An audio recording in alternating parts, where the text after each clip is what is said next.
intererano nyamukuru.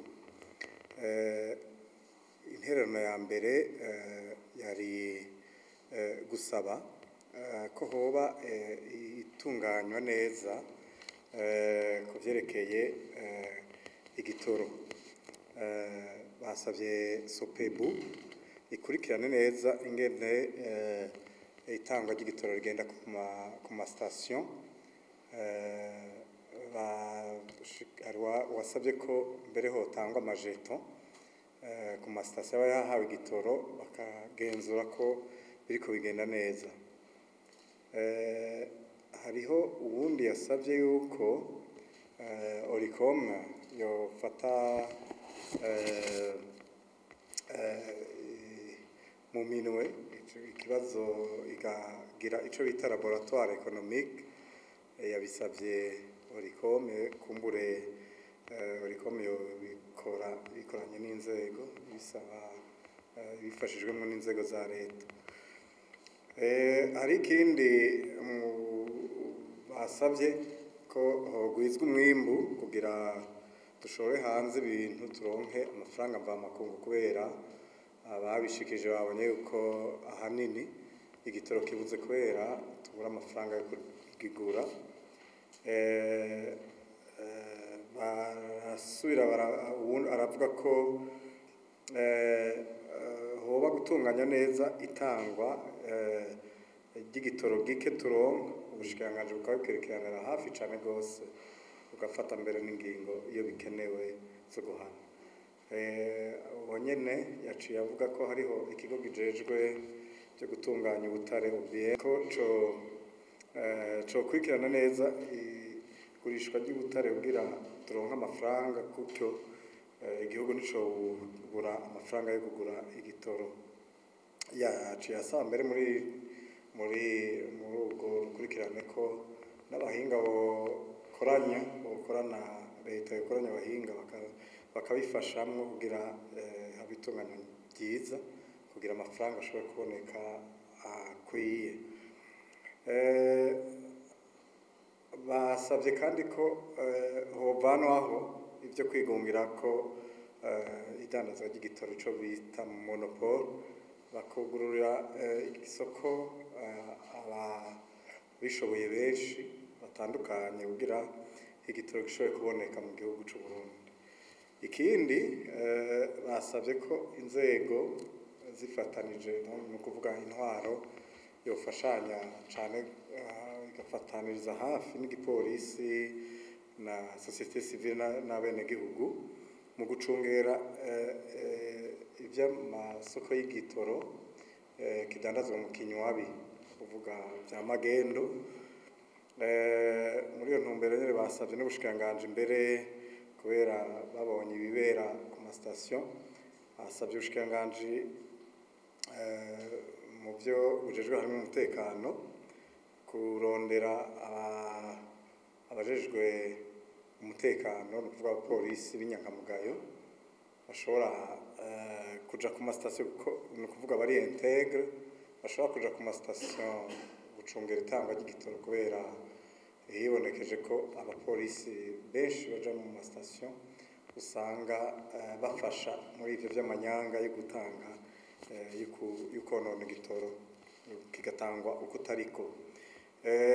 Ikindi mu bijanye n'ivyo nyene hariho bajya basaba abakozi bo ku ma station bita abapompiste badomwe ku rutoke, bavuga ko hariho abagira amanyanga. Donc bigasabwa ko umuntu wese yobacungira hafi, donc akabadoma ko urutoki, kuko bavuze ko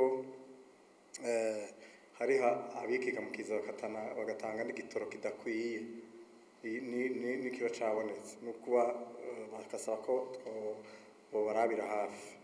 Ikindi casabwe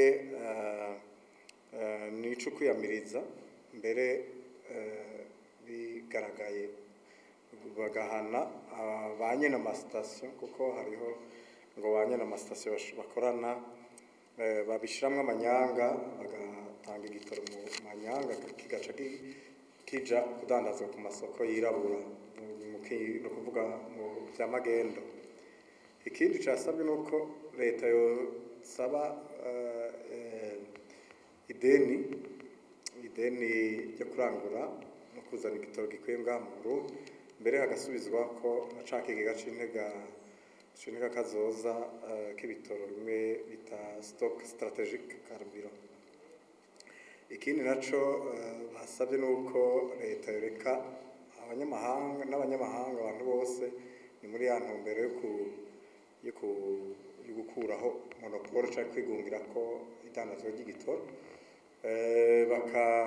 hakaza bishoboye naho ari abanyamahanga bazanye imitahe bakadandaza igitoro ku buryo kiboneka gikwiye. Muri iyo ntumbero nyine basabye nuko hotunganywa mu muco amafaranga mvamakungu ashobora kugira aboneke, hama igitoro gishobora kuboneka ku isoko. Ikindi casabwe nuko hariho wavuze ko hari amasitasiyo aguma yubakwa mugabo ukaraba igitoro ukabura, bakavuga ati uwo muntu yaciye yibaza ati uwo muntu yaciye asaba yuko abo bantu ngo bogenzurwa neza baja barubaka amasitasiyo mugabo ukabona igitoro cama kitaboneka ko boba bafisemwo uruhara mw'iciyumviro ciwe. Hanyuma hariho ubundi yasabye ko mu nteguro imbere casabwe n'abashika babiri ko mu mafaranga y'integuro, amafaranga leta ikoresha mu mwaka bije ya leta, ko boneka neza amafaranga bakayandika neza agenewe kugura ibitoro. Ikindi basabye no kugenzura neza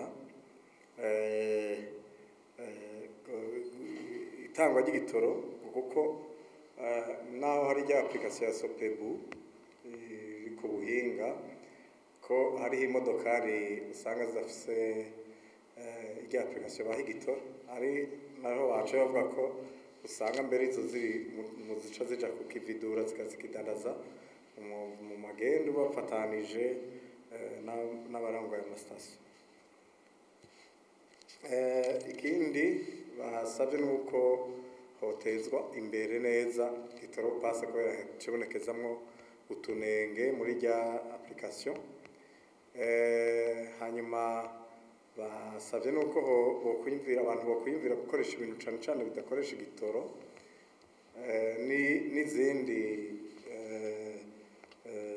n'izindi nyishu kuri ico kibazo c'ibura ry'igitoro. Hari n'uwavuze ko hotegekanya umuringo tuvana igitoro ahandi ugisuka mu Burundi ubwo nyene.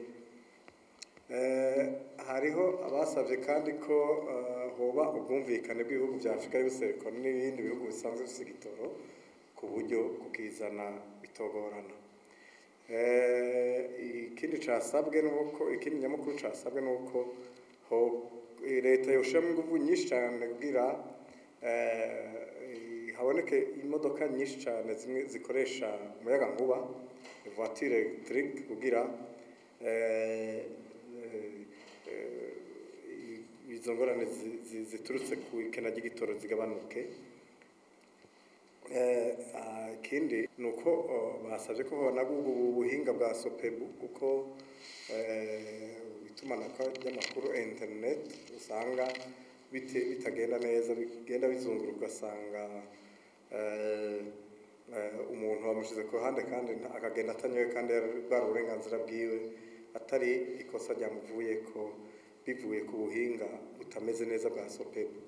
Ikindi kintu nofata ko ari nk'ica nyuma, hari wasabye ko ibi tuje turashikiriza vyo kwandikwa mu gatabo naho k'impapuro 5, hanyuma Oricom ikegeranya ayandi mashirahamwe yigenga, bakagira un café de presse canke un point de presse bakabishikiriza abarundi.